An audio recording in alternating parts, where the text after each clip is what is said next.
आज दुपारी आम्ही सर्वजण निघालो होतो मेसला. मी आणि रवी पुढे निघालोच होतो, तेवढ्यात आम्हाला प्रसादचा कॉल आला, की तू थोड्याच वेळात येत आहे. मग थोड्या वेळाने प्रसादने आम्हाला पिक केलं. आम्ही सर्वजण निघालो एस.आर.एम. मेसकडे. एस.आर.एम. मेसच्या तिथे पोहोचल्याच्या नंतर आम्ही सर्व गाडीतून उतरलो व आम्ही सर्वजण निघालो एस.आर.एम. मेसमध्ये. मेसमध्ये आल्याच्या नंतर प्रसादने पहिले तर सर्वात प्रथम जेवण घेतलं व त्यांनी जेवायला सुरुवात केली. त्याचबरोबर माझे सर्व मित्र पण आले होते जेवायला व त्यांनी त्याचबरोबर जेवण घेतलं.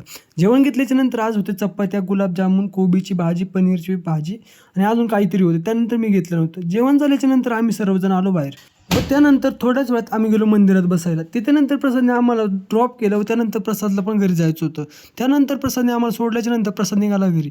घरी निघाल्याच्या नंतर त्याला बाय बाय केलं. त्यानंतर मी आलो तनिष्कपाशी.